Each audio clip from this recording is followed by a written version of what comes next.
네, 제21대 대통령 선거에서 승리한 이재명 대통령이 오늘 바로 대통령 업무를 시작했습니다. 박상혁 더불어민주당 의원, 강승규 국민의힘 의원과 함께 이야기 나눠보도록 하겠습니다. 안녕하십니까? 안녕하세요. 안녕하세요. 네, 이재명 대통령 오늘 오전 6시 21분부터 이제 임기가 시작이 됐는데 정말 그동안 많은 일이 있었습니다. 이번 대선을 치른 두 분의 소회부터 좀 간단히 듣고 싶은데요. 네, 먼저 박상혁 의원님. 예, 먼저 국민 여러분께 감사하다는 말부터 시작을 해야 될 것 같습니다. 이재명 대통령을 선택해 주셨고 또 내란을 심판해 주셨습니다. 이 22일간 또 지난 6개월간의 이 과정 속에서 국민 여러분들이 받았을 고통 그리고 대한민국의 위기 이런 점들 정말 앞으로 정말 잘해서 이런 부분들을 극복해 나가겠다라는 말씀으로 짧게 인사드리겠습니다. 네. 우선 승리한 이재명 대통령과 민주당에 축하를 드립니다. 저희 당은 우리 당이 배출한 대통령을 탄핵하고 또 저희가 당내 내용을 겪으면서 후보 선출 과정에서도 어려움을 겪었습니다.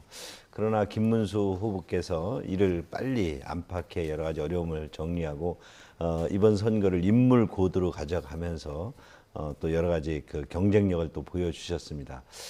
비록 선거에서는 졌지만 그 속에서 또 희망을 보았습니다. 더 열심히 일하라는 채찍으로 알고 다시 시작하겠습니다. 네. 이재명 대통령이 국립현충원 참배로 공식 일정을 시작을 했습니다. 방명록을 썼는데요. 국민이 주인인 나라, 국민이 행복한 나라, 국민과 함께 만들겠습니다. 국민을 이렇게 3번이나 적었어요. 국민을 그만큼 강조하겠다는 의미로 볼 수 있겠죠. 예, 저희들이 이번 정부를 국민 주권 정부로 칭했던 이유이기도 하고요. 저희 보면 함께 사는 세상이라는 이 슬로건, 이 전체적인 총체적인 목표라고 할 수 있다면 네. 국민이 주인인 나라는 우리 헌법 정신에 따라서 정말 국민들이 주체라는 것이고 그리고 우리의 지향은 국민들이 다 행복한 나라가 되어야 된다는 것이고 또한 한편으로는 그 과정 속에서 중요한 것은 소통, 이 과정이 중요하지 않겠습니까? 네. 목적이 아무리 정당하고 하더라도 그런 과정이 소홀히 하다면 부족한 점들이 있기 때문에 국민과 함께 만들겠습니다. 이렇게 3가지로 좀 정리를 하신 것 같아요. 그래서 아까도 말씀드렸던 국민 주권 정부를 실현하가는 좀 총체적인 내용을 짧게 저렇게 우리 현충원 방명록에서 좀 쓰신 게 아닌가 이렇게 짐작을 해봅니다. 네. 자, 그리고 오전에 국회의사당에서 이재명 대통령 취임 선서가 있었는데 취임 선서 행사는 좀 어떻게 보셨어요? 뭐 아주 약식으로 지금 이제 상황이 그런 만큼 약식으로 진행된 거 봤고요. 또 취임 선서 이후에 각 정당 대표들과 비인법 로천을 한 모습 어떤 그림은 그렇게 이제 좋은 모습 같습니다. 지금 취임에서도 취임 선서도 있지만 국민을 내세운 것 이런 초심을 잃지 않으시기를 정말 바라고요. 아마 이재명 대통령 정부, 이재명 정부에도 많은 난관이 기다리고 있을 것입니다. 그동안 제기했던 여러 문제들도 있을 텐데 이런 부분 등을 정말 국민을 앞세워서 국민 우선주의로 풀어낼 것을 또 부탁드립니다. 네. 이 취임 선서라는 게 그러니까 취임 시기나 이런 것과는 좀 어떻게 다르다고 네. 볼 수 있을까요? 자, 지금 이재명 대통령이 주요 인선을 발표할 것으로 보이는데요. 현장 가보시죠. 손 안 치셔도 됩니다. 네.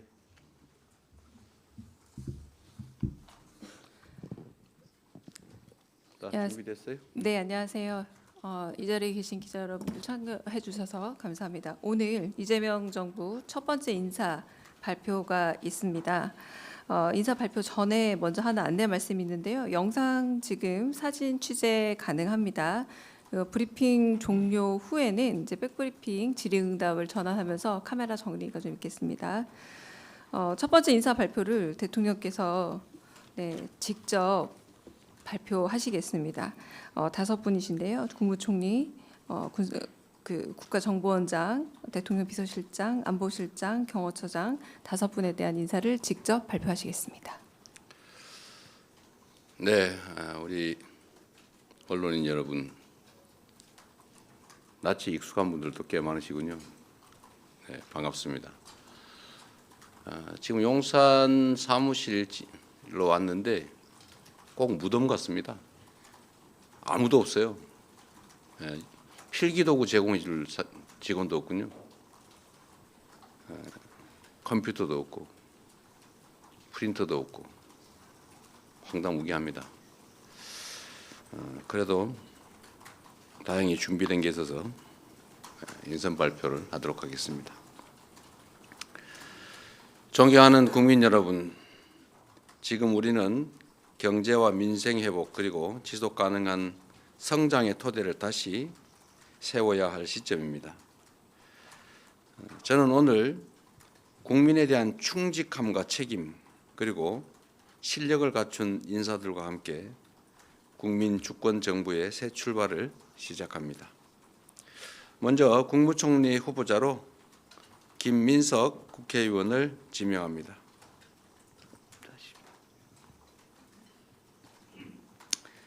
김민석 의원은 아시는 것처럼 사선의 국회의원이자 민주당의 현 수석 최고위원으로서 국정 전반에 대한 통찰력이 매우 깊은 분입니다. 당과 국회에서 정책과 전략을 이끌고 국민의 목소리에 실천으로 응답한 정치인이며 국제적 감각과 통합의 정치력을 함께 갖춘 인사로 우리가 맡고 있는 위기의 극복과 민생 경제 회복의 적임자라고 판단했습니다. 김민석 후보자가 내각과 국회, 국민 사이를 잇는 조정자로서 새 정부의 통합 시대를 여는 출발점이 되리라 믿습니다. 다음은 이종석 국가정보원장 후보자입니다. 이종석 후보자는 NSC를 책임지며 국정원의 정보 수집 능력을 강화하고 정보 전달 체계를 혁신했던 그 경험으로 통상 파고 속에 국익을 지켜낼 적임자로 판단했습니다. 이어서 대통령 비서실장에 강훈식 국회의원을 임명합니다. 강훈식 실장은 7090 세대의 첫 비서실장으로 대통령실을 젊고 역동적인 공간으로 바꿀 적임자로 판단했습니다. 강훈식 실장은 참모들과 격의 없이 소통하고 치열하게 일하는 현장형 참모로 생각됩니다. 빠른 이해력으로 국민과 대화하는 브릿지형 인물로 국정 운영 조정자로서의 역할을 잘 수행할 것으로 기대합니다. 다음 안보실장에 위성락 국회의원을 임명합니다. 위성락 실장은 관련 분야에서 풍부한 정책 경험과 전문성을 바탕으로 외교 안보 분야 공약을 설계하고 국정 철학에 대한 깊은 이해를 갖춘 인물입니다. 대전환 시대에 진취적 실용 외교와 첨단 국방으로 외교 안보 강국, 평화와 번영의 한반도 구현이라는 국정 목표를 달성하여 국민들께서 체감하실 수 있는 성과를 창출할 것으로 기대합니다. 마지막으로 대통령 경호처장에는 황인권 전 육군 제2작전사령부 사령관을 임명합니다. 약 40년간 군에 복무하면서 주요 보직을 두루 거쳤고 빈틈없는 업무 추진력과 포용의 리더십을 갖춘 분으로 평가받고 있습니다. 이제는 국민을 위한 열린 경호, 낮은 경호를 통해서 경호실의 변화를 이끌어낼 것입니다. 앞으로 대통령 출근한다고 길을 너무 많이 막지 마시면 좋겠습니다. 제가 아침에 출근하는데 너무 불편하고 사실은 안 좋았습니다. 진짜 끝으로 오늘 사회를 보고 있는 강유정 대변인입니다.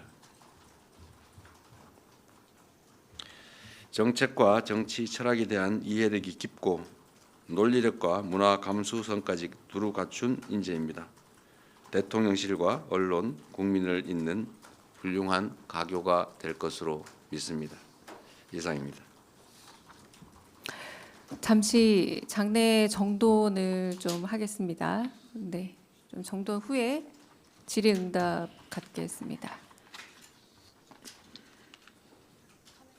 우리 위성락 네, 보신 것처럼 의원님하고 이재명 대통령이 강기정 직접 새 정부 첫 인사를 비례대표 발표했습니다. 정리를 좀 해드리면 연락하는 거죠? 국무총리 후보자로는 김민석 국회의원, 국정원장 후보자로는 이종석 전 통일부 장관이 지명이 됐고요. 그리고 대통령 비서실장으로는 강훈식 국회의원, 안보실장에는 위성락 국회의원이 임명이 됐습니다. 그리고 네. 경호처장에 황인권 전 육군대장, 대변인에는 강유정 국회의원이 임명이 됐네요. 네.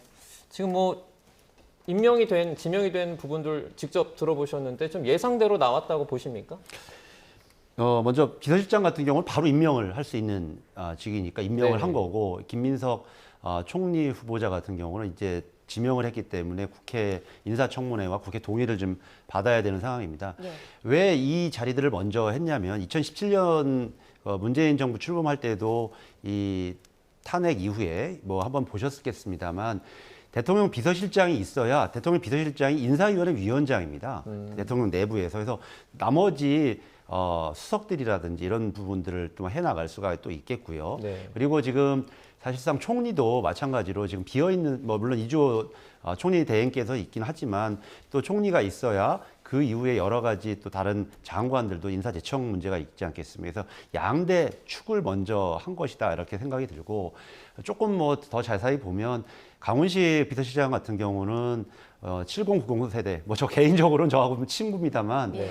삼선 의원으로 캠프 때부터 캠프를 총괄했던 총괄본부장이고 또 선대위에서는 상황실장으로 대통령과 굉장히 호흡이 잘 맞고 그런 부분에 있어서 지금 특히 여러 가지 사항들을 빨리빨리 좀 처리해야 될 필요성이 있습니다. 그런 부분 관련돼서는 아까 뭐 이해력이 높다 이렇게 표현하셨는데 그런 부분 관련돼서 인선되신 게 아닌가 싶고요. 그다음에 김민석 총리 후보자 같은 경우는 뭐 아시는 것처럼 젊은 시절부터 정치를 하고 최근에 보면 굉장히 안정적으로 여러 정무적인 사안들을 다루어 봤던 그런 경험들 또 국정 철학을 가장 잘 이해하고 있는 분으로 생각이 되어서 이 두 분을 우선적으로 좀 임명하거나 지명한 것으로 보여집니다. 네. 네. 강승규 의원님께서 보시기에 이렇게 이재명 대통령이 새 정부 이제 첫 인사를 단행한 걸 봤을 때 어디에 좀 방점이 찍혔다고 보시나요? 지금 대통령실이 그 3실로 운영됩니다. 비서실장, 정책실장, 또 안보실장. 그런데 지금 정책실장은 아직 임명을 안 한 것이고 예. 비서실장과 또 안보실장을 통해서 한쪽은 우리 비서실을 구성을 해야 되니까 지금 그 박 의원이 얘기한 것처럼 인사위원장으로서 비서실 구성에 대한 책임자를 이제 임명한 것이고요. 그다음에 안보실은 또 결국 이제 우리 전체 또 국가 안보를 대통령실에서 통제를 해야 되기 때문에 안보실장이 임명된 것입니다. 그리고 역시 또 국무위원을 구성해야 돼. 국무위를 구성을 해야 되는데 국무위원은 국무총리가 제청할 수 있기 때문에 첫 번째 제청이야. 지금 뭐 국회 청문회 등을 거쳐서 현재 총리 대행을 하고 있는 그 이주호 장관이 하겠지만 결국 새 정부의 국무위원들을 구성을 하려면 국무총리를 지명하는 것이 우선 문제이기 때문에 저렇게 아주 가장 우선 필요한 인사부터 조치한 것으로 보여집니다. 네. 전체적으로 인사에 좀 방점을 많이 찍은 것 같은데 네. 그러면 그 다음번에 이제 좀 시급한 인사라고 할까요? 그다음 뭐 정책실장이 될까요? 어떤 게 있을까요? 왜냐하면 대통령께서 먼저 제일 하겠다고 한 게 비상경제 TF거든요. 비상경제 TF를 하려면 정책실장이 있어야 되고 경제수석이 있어야 되지 않겠습니까? 네. 누가 운영해야 될지 이 비서실 안에서는 그런 직위들이 좀 먼저일 것 같고 또 한편으로 지금 인사를 하려면 검증을 해야 됩니다. 네네. 검증의 담당자가 뭐 물론 지금 우리 전 윤석열 정부에서는 검증의 실무가 법무부로 가 있긴 했습니다만 이 의사결정을 어떻게 하느냐에 따라 다르긴 한데요. 과거 전통적으로 민정에서 담당을 했거든요. 그러면 민정수석이 또 있어야 되거든요. 그리고 또 인사 문제를 다루려면 인사수석이 있어야 되고 이런 직위들이 먼저 우선적으로 그 수석실 안에서 편제가 될 것으로 예상이 되고요. 예. 그리고 내각으로 치자면 우리나라의 지금 가장 큰 문제는 조금 전에 말씀드렸던 것처럼 경제 문제 아니겠습니까? 네. 그래서 기재부 장관이라든지 또 여러 가지 이제 우리가 아마 지금 공약이 기획재정부를 예산과 기획부서로 분리하는 것을 지금 목표로 하고 있기 때문에 그러면 예산을 담당할 책임자를 어떻게 할 것인가 이런 수순으로 좀 나아가지 않을까 이렇게 좀 예상을 해봅니다. 네. 자, 국무총리 후보자로 지명된 김민석 국회의원, 앞서 이제 이재명 대통령은 풍부한 의정 활동 경험과 민생 정책 역량을 갖췄다. 국정 전반에 대한 통찰력이 깊다 이렇게 얘기를 했는데 국민의힘 입장에서 보기에는 어떻습니까? 김민석 국무총리 지명자가 예. 예전에 서울시장에도 출마를 했었고요. 오랜 기간 동안 정치를 한 분 아닙니까? 또 최근에 국회에 또 진출해서 다시 재진입을 해서 국정활동을 했기 때문에 아마 지금 뭐 새 정부의 입장에서 새 대통령의 입장에서 국회와 또는 그 정부 내각을 좀 조율하고 어떤 전체적으로 좀 소통할 수 있는 그런 후보자로 김민석 의원을 지명한 것 같습니다. 네. 뭐 그렇게 뭔가 정치력을 좀 앞세우겠다는 측면에서 어떤 내각의 그림이 보여지기도 합니다. 특히 지금 오늘 보니까 오늘 인선한 여섯 명의 임명 대상자 중에서 4명이 현직 의원 출신이네요. 예. 그렇다면은 하여튼 그 국회 여의도의 어떤 내각 쪽의 이동 이런 부분 등이 읽혀지기도 하는 대목입니다. 네.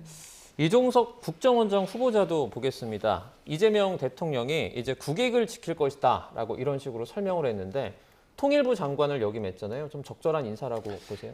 이종석 장관 같은 경우는 과거에 노무현 정부 시절 NSC 사무처장과 통일부 장관을 했었습니다. 그리고 이번 선대위 때는 조금 이렇게 모습이 많이 보이시진 않은데 역할을 많이 하셨고 오히려 지난 3년 전 대선 때도 굉장히 그 외교안보 분야 관련되어서 여러 가지 역할들을 하셨기 때문에 이제 국정원 아까도 말씀드렸던 NSC 경험이 있기 때문에 이제 국정원에 대한 좀 충분한 좀 이해도가 높다라는 생각이 들고요. 거기에 이제 위성락 안보실장 같은 경우도 대표적인 이제 외교관 출신인데 대표적인 이제 미국통 뭐 예전에 미국 관련된 국장도 담당을 하시고 그래서 대표적인 미국통이고 한미동맹 문제가 굉장히 중요한 문제라서 그런 부분과 좀 관련된 인사로 좀 이해가 됩니다. 네.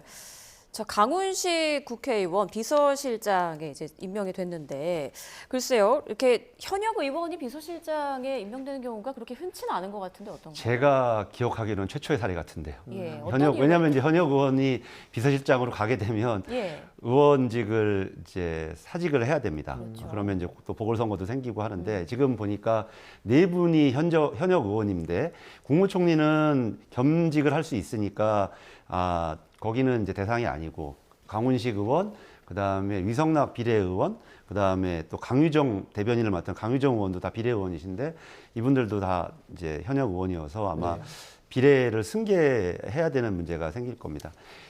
강훈식 의원 좀 전에도 뭐 제가 필요성대로 얘기 들었는데 지금 빨리 일 처리를 좀 해야 되고 하다 보니까 여러 의원들이 하마평이 있었습니다만 과연 누구하고 대통령과 호흡이 맞는 사람이 누구냐, 뭐 저는 이런 측면에서 과감하게 좀 선택을 하지 않았나 싶고요. 제가 사실은 저 내정 얘기가 아침부터 좀 나왔잖아요. 네. 그래서 문자를 보내가지고 내정된 거 맞냐 그랬더니 답이 없더라고요. 그래서 답이 없으면 또 긍정으로 생각을 하고 예. 봤더니 이제 맞네요. 사실입니다. 네. 경호처장에는 이제 황인권 전 육군대장이 임명이 됐는데 뭐 이름이 많이 알려진 분은 또 아닌 걸로 알고 있습니다. 좀 어떻게 보셨어요? 뭐 저도 이제 그 뉴스를 통해서만 듣습니다만 경호처에 대해서 새 대통령이 여러 가지 다른 생각을 하고 있다고 들었습니다. 네. 그렇다면 경호처를 어떤 부분에 있어서 기존의 경호처 바꾼다는 의미로 보여지고요. 지금도 임명할 때도 약간의 경호처에 좀 소프트한 주문을 하는 것을 보면 네. 어떤 새로운 경호처를 뭔가 질서를 좀 바꾸겠다 그런 의지가 담은 것이고 황인건 대장 같은 경우 저희들도 크게 알려진 분이 아니지만 제3사관학교 출신인 것으로 제가 알고 양력을 있고. 좀 보여드리고 있는데 네, 그렇습니다. 3사관학교 출신으로 알고 있는데 여하튼 뭐 지금 새 정부 입장에서는 그동안의 뭐 질서와 새로운 질서를 만드는 데 있어서 어떤 그림을 좀 보여주는 단계이고 저희들도 저 인선 하나만 가지고는 알 수 없기 때문에 네. 앞으로 지켜볼 대목인 것 같습니다. 네. 근데 경호처 문제 관련되어서는 아마 우리 강승규 의원님도 뭐 그 대통령 비서실 수석으로 근무하셨기 때문에 잘 알겠지만 이 대통령실의 주인이 누구냐 이런 얘기를 할 때 대통령도 아니고 거기 있는 공무원도 아니다 뭐 이런 얘기도 있습니다. 왜냐하면 대통령도 임기 5년 하고 가고 나머지 거기 공무원들도 파견 왔다 가거나 또는 어공으로 있다 가는 건데 오히려 이 과거에서부터 우리나라는 이 경호가 거의 완전히 별도로 뽑아가지고 오랫동안 있으면서 저분들이 사실상 좀 주인 행사하는 그런 얘기가 많았습니다. 뭐 아마 강승규 의원님도 더 잘 아실 거예요. 대통령실에서 무슨 뭔가 행사 결정을 하게 되면 다 대통령까지 결정이 됐다가도 마지막을 넘어서지 못하는 게 경호 문제입니다. 그만큼 이 내부에서는 벽이 높다 이런 평가를 받는데 아마 좀 전에 주문하신 내용들도 이번에 뭐 내란을 겪으면서 여러 가지 일도 있었지만 좀 달라진 모습을 좀 경호처가 이제 보여야 될 때가 아닌가라고 싶습니다. 네. 앞서도 잠깐 말씀하셨지만 오늘 임명되거나 지명된 인사들 보면 현역 의원들이 4명이나 되지 않습니까? 이렇게 현역 의원들이 전진 배치된 그 이유는 좀 뭐라고 보세요? 기본적으로 저희들이 빨리 조기에 이 상황들을 안정화시키려면 검증된 사람들이 좀 필요합니다. 그리고 인사 문제에 있어서 검증이 왜 중요하냐면 혹여나 아무리 좋은 분들이라도 검증 때문에 그런 부분이 좀 혹시 훼손이 생기면 정부가 출범하는데 조금 장애가 되지 않겠습니까? 그런데 상대적으로 이 국회에서 활동했던 의원들 같은 경우는 단연간의 의정 경험을 통해서 정무력, 또 정책력, 그리고 또 도덕적인 문제들도 대부분 상당 부분 검증된 영역에 있는 분들이 많기 때문에 이런 분들이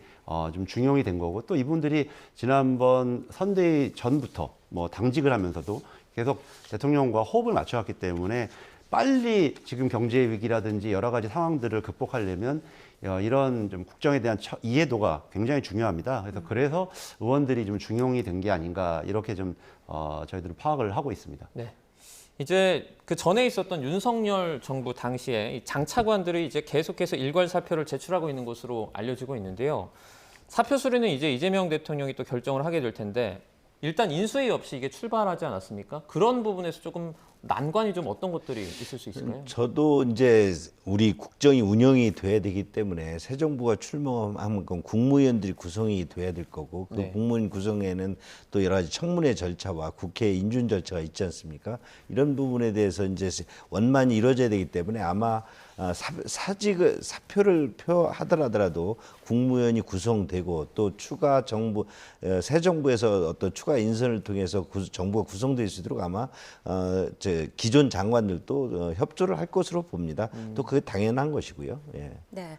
자, 이렇게 첫 인선 발표가 있었고 이제 또 머지않아서 첫 업무 지시가 있지 않을까 싶은데요. 일단 이재명 대통령의 말을 들어보면은 경제, 민생, 통합 여기에 좀 중점이 잡혀 있는 것 같더라고요. 뭘로 좀 예상을 해볼까요? 저는 뭐 말씀드렸던 것처럼 비상경제 TF를 만드는 게 아마 1호 지시가 아닐까 싶어요. 먼저 네. 어떻게 구성을 하는지가 굉장히 중요한 메시지고 어떤 분들이 비상경제 TF에서 이제 활동을 하게 될지 그리고 사실 물론 뭐 다른 업무 지시가 있을 수 있겠습니다만 제가 생각하기에는 지금의 지금 한 6개월 정도의 이 국정의 공백 상황, 특히 외교 또 통상 문제 뭐 이런 부분들이 닥쳐와 있는 상황에서 비상경제 TF를 통해서 빨리 대응하고 이런 문제들을 해결하는 것. 지금 뭐 트럼프 대통령 오늘 통화를 할 것으로 예상합니다만 네. 여러 가지 관세 문제가 있지 않겠습니까? 그런 문제를 다루려면 빨리 이런 문제들을 할 수 있는 좀 대응 기구가 필요하다. 그것이 국민적으로 볼 때도 가장 적절한 지시가 아닐까 그렇게 좀 전망을 해봅니다. 네. 경제 관련된 어떤 1호 지시가 있을 것 같다. 이 부분은 좀 동의하십니까? 뭐 당연할 것입니다. 지금 국민들 입장에서는 새 정부가 출마한 입장에서 첫째도 경제고 둘째도 경제 아닙니까? 또 민생이라 하더라도 또 경제에서 출발하는 것이기 때문에 경제에 대한 여러 가지 큰 방향성 그리고 또 지금 그동안 이제 사실 선장이 없는 상태에서 오랜 기간 지났기 때문에 이것을 빨리 수습하기 위해서는 경제에 대한 여러 가지 그 체제를 빨리 갖추는 것이 필요하고 지금 박상희 의원께서 지적한 것처럼 그게 비상경제 TF를 통해서 어떤 현실적으로 그 모습을 드러내지 않을까 그렇게 예측이 됩니다. 네. 자, 그러면 이재명 대통령 오늘 공식 행사에 앞서서 이제 부인 김혜경 여사와 함께 인천 계양구에 자택을 나섰는데요. 당시 이제 이웃 주민들과 지지자들이 나와서 열렬한 환호를 보냈습니다. 그 장면 함께 보고 오겠습니다. 네, 이재명 대통령과 김혜경 여사가 환한 표정으로 집을 나섭니다. 새 대통령의 첫 출근을 보기 위해서 주민들과 지지자들이 아침부터 많이 몰렸는데요. 태극기를 흔들고 환호하면서 당선을 축하하는 모습에 대통령 부부는 한 명 한 명 악수를 하며 화답합니다. 자, 그러다 아이들에게 눈길을 빼앗긴 이 대통령. 아이들과 눈을 맞추고 그리고 두 팔 벌려서 안아보기도 하는데요. 네. 아이고, 아직은 좀 낯선지 거부하는 아이도 있네요. 자, 이 대통령이 쓴 책을 들고 와서 사인을 받다가 감격의 눈물을 흘리는 한 시민. 옆에 있던 김혜경 여사에게 와락 안기는데요. 잠시 뒤에 무언가를 꺼내서 김 여사에게 건넵니다. 네, 자세히 보니까 파란색 두루마리 휴지인데 꽉 막힌 전국을 잘 풀어나가길 바라는 그런 마음이겠죠. 대통령 첫 행보로 현충원 참배에 나선 이재명 대통령. 엄숙한 표정으로 방명록에 한자 한자 글씨를 써내려갑니다. 함께 사는 세상, 국민이 주인인 나라, 국민이 행복한 나라, 국민과 함께 만들겠습니다. 라는 다짐이었습니다. 네, 이렇게 쭉 오늘 이재명 대통령의 행보, 네, 오전부터 보셨는데 이전 어떤 대통령들과 비교해서 조금 뭐 다른 점이 있다든지 있을까요? 좀 전에 보여드린 것처럼 이제 아주 친근하게 소통하는 모습 이런 부분들 중요하고 지금 장면에는 나오지 않았는데요. 네. 취임식이 끝나고 바로 그러니까 취임 선서가 끝나고 만났던 사람들이 국회 청소 노동자들입니다. 네, 맞습니다. 그리고 국회 방호원들을 만나서 함께 사진도 찍는 장면들을 오늘 있었는데 국민 여러분께서 보셨을 텐데 네. 청소 노동자들은 과거에는 비정규직이었어요. 그런데 이제 과거 노회찬 의원 또 그리고 현재 국회의장인 우원식 의장 이런 분들이 노력해서 정규직화가 됐거든요. 그런데 이제 아마 우리 대통령과의 인연은 단식하고 할 때 여러 청소 노동자들께서 많이 좀 챙겨주시고 했던 부분이 굉장히 고마움으로 남아서 오늘 그런 일정이 있었다는 것으로 알고 있고 또 국회 방어원들 같은 경우는 지난 12월 3일 밤에 군인들을 막아서는데 시민들과 함께 국회를 지켰던 분들이거든요. 그래서 민주주의를 지키는 데에 함께 했던 분들에 대한 이제 감사와 고마움을 표시하기 위해서 오늘 저런 일정을 한 게 기존에 있던 취임 행사하고는 조금 다른 면이었다라는 생각이 들고 물론 거기에 더해서 우리 오부 각 당 대표님들과도 얘기를 나눴었는데 그건 뭐 과거에도 있었던 행사라면 그런 청소 노동자와 우리 방호원들을 만났던 건 오늘 좀 독특하고 특이한 모습이었다고 생각이 듭니다. 네, 지금 화면을 보시면 이재명 대통령의 그 넥타이가 좀 눈에 띕니다. 지금 붉은색과 푸른색, 좀 하얀색이 섞여 있는 그런 넥타이인데요. 아무래도 이제 통합을 계속 강조하는 것 같아요. 어떻게 보셨습니까? 지금 우리 시대에 가장 국민들께서 불안해 걱정하는 것이 분열 아니겠습니까? 그리고 이념, 대결 이런 부분 등이 너무 극명하게 드러나셔서 사실 이번 대통령 선거의 그 결과 표심도 보면 우리 이 국민들이 여러 진영으로 갈라져 있는 그대로 모습이 투영이 됐습니다. 새 대통령인 만큼 대통령께서도 강조하신 것처럼 대통령으로서 통합을 내세울 수밖에 없고 통합이 실질적인 어떤 모습으로 드러나야 되는데 그런 부분 등이 실제 앞으로 정책을 펴면서 어떻게 드러날지 국민들이 지켜보고 있을 것이고요. 이런 부분 등을 그저 대통령이 처음 출발할 때 국민 함께 통합 이런 말들은 뭐 누구나 다 나올 수 있는 말이고 했는데 그것을 행동으로 옮겨서 정말 국민 통일을 해낼 수 있느냐, 국민 통합을 할 수 있느냐 이런 부분들이 중요한 것 같습니다. 실천의 문제인 것 같습니다. 네.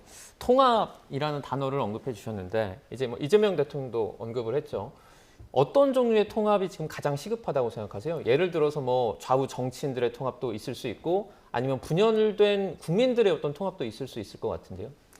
근데 먼저 이제 통합에 대해서 아마 했던 말 중에 못하니까 분열이 되는 것이고 잘하려고 노력한다면 왜 통합을 거부하겠냐 그런 취지의 오늘 그 대통령 말씀도 뭐 있었거든요. 저는 그래서 지금 여러 가지 우리 국가적인 위기를 극복하는 데 있어서 분열된 상태로는 어떻게 미국 트럼프를 우리가 상대하겠으며 또 여러 가지 강대국들과의 우리가 여러 가지 외교를 하겠습니까? 그래서 그런 측면에서 이 통합은 필수 전제 조건이라는 생각이 들고요. 지금의 위기를 극복하는데 저는 뭐 인사 문제와 관련되어서도 대통령은 아마 굉장히 실용적인 생각을 가지고 있을 것이고 가지고 있고 거기에 더해서 오늘도 얘기했지만 뭐 박정희식 정책이면 어떻고 김대중식 정책이면 어떠냐 이런 표현들을 많이 쓰였어요. 그래서 그런 부분들 관련해서 사람과 그리고 내용에 대한 여러 가지 통합과 실용을 굉장히 좀 강조하고 있다고 생각이 듭니다. 네.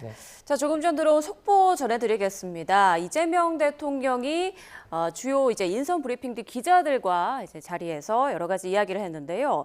인선 배경에 대해서 국민에 대한 충직이 첫 번째다. 그 다음이 유능함이다라고 밝혔습니다. 이 둘을 갖춘 분들을 찾기가 쉽지 않다라면서 주요 인선 배경에 대해 설명을 했다고 하고요. 그리고 다음 강요 인사는 국민과 당내 의견을 다양하게 모으는 기회를 가져보겠다라고 설명을 했습니다. 네. 그리고 이 대통령은 지금 당장 바로 시행할 수 있는 경제 정책이 필요하고 핵심은 추경 편성이 될 가능성이 높다라고 말을 했고요. 이와 관련해서 실제로 뭐 사과할 건 사과를 하고 또 협력할 건 협력하는 관계가 되길 바란다라고 말했습니다. 저희가 이 대통령 관련된 또 발언이 들어오면 추가적으로 또 전해드리도록 하겠습니다. 네, 이재명 대통령 오늘 취임 선서 후 국민께 드리는 말씀을 통해서 향후 국정 운영의 청사진 밝혔는데요. 이 내용 듣고 오겠습니다. 이번 대선에서 누구를 지지했든 크게 통합하라는 대통령의 또 다른 의미에 따라 모든 국민을 아우르고 섬기는 모두의 대통령이 되겠습니다. 이제 출범하는 민주당 정권 이재명 정부는 정의로운 통합정부, 유연한 실용정부가 될 것입니다. 박정희 정책도 김대중 정책도 필요하고 유용하면 구별 없이 쓸 것입니다. 이재명 정부는 실용적 시장주의 정부가 될 것입니다. 네, 박정희 정책도 김대중 정책도 필요하면 구별 없이 쓸 것이다. 이 부분이 가장 좀 눈에 띄는 것 같아요. 뭐 예전에 중국에서도 흥묘 백물위원이 있지 않았습니까? 뭐 그런 측면에서 실용 정부를 내세우고 그런 만큼 우리의 성장을 상징했던 박정희 대통령 그리고 민주를 상징했던 김대중 대통령을 상징적으로 예를 든 것 같은데요. 여하튼 뭐 새 정부가 지금 실용 정부를 내세웠고 유연한 그런 어떤 실용 정부를 통해서 지금의 문제를 풀어내겠다. 또 정의로운 통합 정부, 통합을 통해서 국민 분열을 극복하겠다 이런 부분이 그러니까 의제적으로는 누구든지 던질 수 있고 또 지금 정부가 가지고 있는 여러 가지 국민들의 그 요구를 이렇게 설정할 수 있는데 이런 부분을 어떻게 풀어내느냐의 문제이기 때문에 실용정부, 통합정부 그리고 유연성 이런 부분 등이 제대로 실천되기를 정말 기대해 봅니다. 네. 뭐 흥묘 백묘가 이제 뭐 고양이만 귀만 잘 잡으면 고양이가 뭐 희든 아니면 검든 상관없다 네, 이런 얘기인데요. 자, 그리고 또 이에 이어서 이재명 대통령이 내란에 대한 철저한 진상규명을 강조하기도 했습니다. 이 부분도 저희가 화면 준비했습니다. 보고 오시죠. 국민이 맡긴 총칼로 국민 주권을 빼앗는 내란은 이제 다시는 재발해서는 안 됩니다. 철저한 진상규명으로 그에 합당한 책임을 묻고 재발 방지책을 확고히 세우겠습니다. 네. 내란에 대한 철저한 진상 규명 그리고 재발 방지책까지 강조를 했습니다. 이 부분은 어떻게 들으셨어요? 국민적으로 아직도 이 내란이 정확히 어떤 배경에 그리고 어떤 과정을 통해서 어떤 사람들이 책임이 있는지를 정확히 알고 있지 못합니다. 네. 그래서 그런 부분들 관련돼서는 명백하게 조사를 통해 가서 또 그리고 필요한 부분들은 또 수사기관에서 수사를 하고 있기 때문에 그런 측면들을 좀 밝혀야 되는 것은 기본적인 좀 전제일 거라는 생각이 들고요. 특히 여러 가지 6개월간 굉장히 이게 좀 긴 시간 아니었겠습니까? 그래서 국민 여러분들께서 여러 가지 내란에 대한 걱정들이 많았고 또 저희들이 생각하지 못했던 그 취약점들도 있습니다. 계엄과 관련된 법령이라든지 이런 걸 보면 이렇게 허술할 수도 있구나라는 생각들도 있거든요. 그래서 관련 제도들도 빨리 좀 정비할 것은 정비하고, 과거 문재인 대통령 때도 위수령 관련된 법률들을 좀 개정을 했었거든요. 그때는 좀 개헌 관련된 법령들은까지는 손을 못 댔었는데, 그때도 보면 위수령 관련 법률이 과연 왜 손댈까 이렇게 얘기해봤지만, 이번에 최근에 평가를 보면 그때 그런 법안들을 잘 개정해 놨기 때문에 이번에도 그런 걸 막을 수 있었다는 평가도 있습니다. 그래서 그런 부분들을 차제에 아예 좀 정리할 필요성도 있다, 이렇게 좀 말씀드립니다. 네. 자, 이재명 대통령 오늘 취임 선서 이후 사랑제로 이동해서 우원식 국회의장 그리고 여야 대표와 함께 오찬을 함께 했습니다. 여기에서 화기애애한 분위기 속에 좀 긴장감이 느껴지는 장면도 있었는데요. 함께 보고 오시죠. 국민 대통합이 절실할 때라 오늘 식사는 비빔밥으로 준비했습니다. 저 알고 보면 굉장히 재밌고 잘 까불고 그러는 사람이거든요. 의장님께서 오늘 비빔밥을 주신다 그랬으니까 잘 화합해야 되는데 육회해야 되겠죠? 그래서 그 비빔밥에 육회가 꼭 들어와 있으면 좋겠습니다. 유쾌한 비빔밥으로. 국민 통합이라는 것은 진영 간의 깊은 골을 메우기 위해서 서로 우려하는 바를 권력자가 하지 않는 것이 매우 중요하다라고 생각이 듭니다. 그런 점에서 내일 여당이 본회의에서 처리하려고 하는 공직선거법, 법원조직법, 형사소송법 개정안 처리는 매우 심각히 우려가 되고 있습니다. 오늘 이 자리에 있었으면 굉장히 좋아했을 조국 전 대표가 생각이 납니다. 두 분께서 투샷 찍으실 때 정말 참 보기 좋았었습니다. 내란 유산을 청산하고 모든 것을 제자리로 되돌리는 그런 일에 저희가 이번에도 최선의 노력을 다하겠습니다. 기대와 함께 우려를 갖고 계시는 국민들도 적지 않게 계실 것입니다. 이 법치주의와 삼권 분립에 관한 문제들은 충분한 반대 의견도 들으시면서 좀 신중하게 추진해 주시기를 다시 한번 부탁드리겠습니다.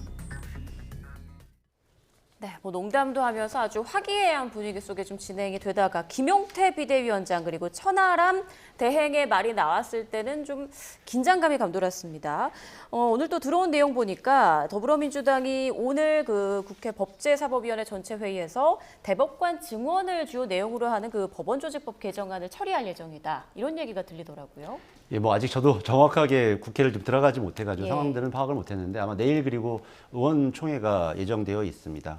그래서 근데 그동안 이제 선거를 치르느라고 우리가 의회 사안에 대해서 법안 사항에 대해서는 좀 의원들 간의 심도 있는 토론이라든지 이런 걸 해본 지금 상황이 아닙니다. 그래서 내일 의원총회가 열리면 조금 전에 저도 뭐 김용태 의원 또 천하람 의원이 얘기한 그 우려 사항들을 충분히 또 이해를 했고 하기 때문에 좀 그런 부분들과 관련된 어떤 내용들이 필요한 건지 좀 토론을 할 기회와 좀 시간이 필요하겠다라는 생각이 듭니다. 예. 매 정권이 근데 이렇게 출범할 때는 초반에 항상 소통 얘기가 나오지 않습니까? 그런데 이 시간이 지날수록 이게 잘 안 되는 경우가 많은 것 같아요. 어떤 게 가장 큰 이유라고 그러니까 생각하세요? 지금 대통령이 내세우는 국민 통합이라는 한 축이 있고 한 축은 또 내란 종식을 하겠다고 그러는데 네. 그런 부분이 다 두 부분에 있어서 진영의 이익이 그대로 다 들어가 있는 상태이고 내일 국회에서 또 처리한다는 세 가지 법, 법원조직법이라든지 공직선거법이라든지 이런 부분들이 다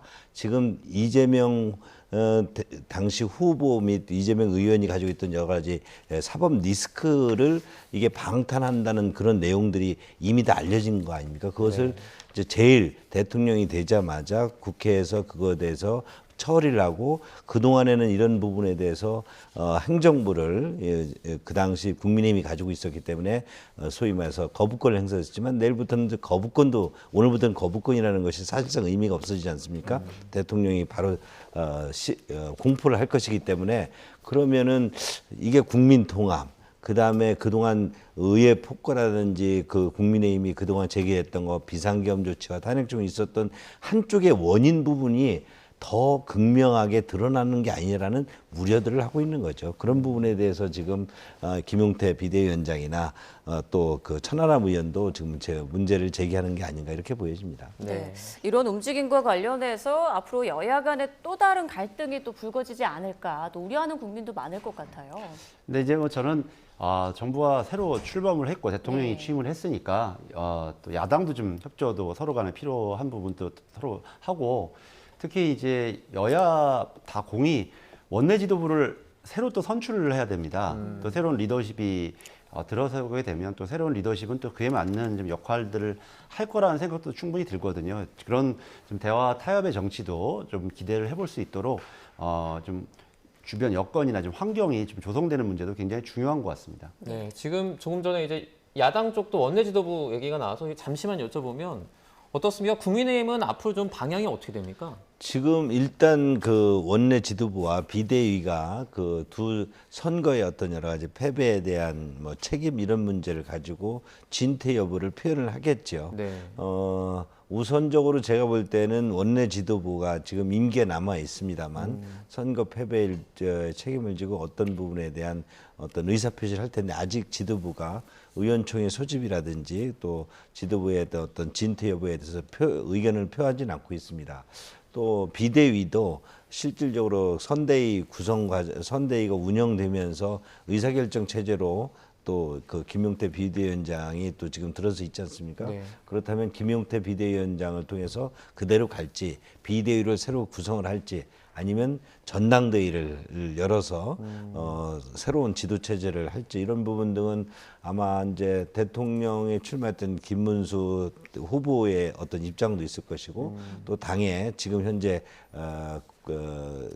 원내대표라든지 비대위의 어떤 거치 문제도 있을 것이고 이런 부분 등은 아마 본인들이 먼저 입장 발표가 있을 것이고 의총을 통해서 이에 대한 의사결정을 하게 될 것으로 이렇게 보여집니다. 네. 네.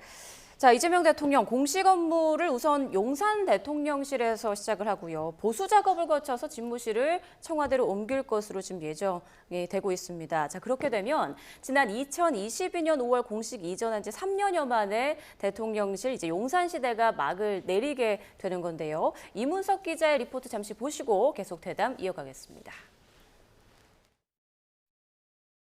지상파 3사 출구조사에서 응답자의 58%가 차기 대통령 집무실로 청와대를 선호했습니다.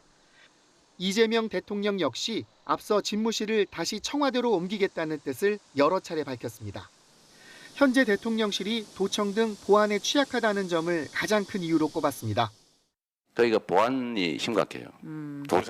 도청 문제나 경호 문제나 좀 심각합니다. 완전히 노출돼 있잖아요. 아파트 숲에 둘러싸여 있어요. 다만 상당 기간 일반에 공개된 탓에 청와대에 바로 들어가는 건 어렵습니다. 보안시설 정비와 내부를 보수하는데 길게는 2-3달가량 소요될 거로 전망됐습니다.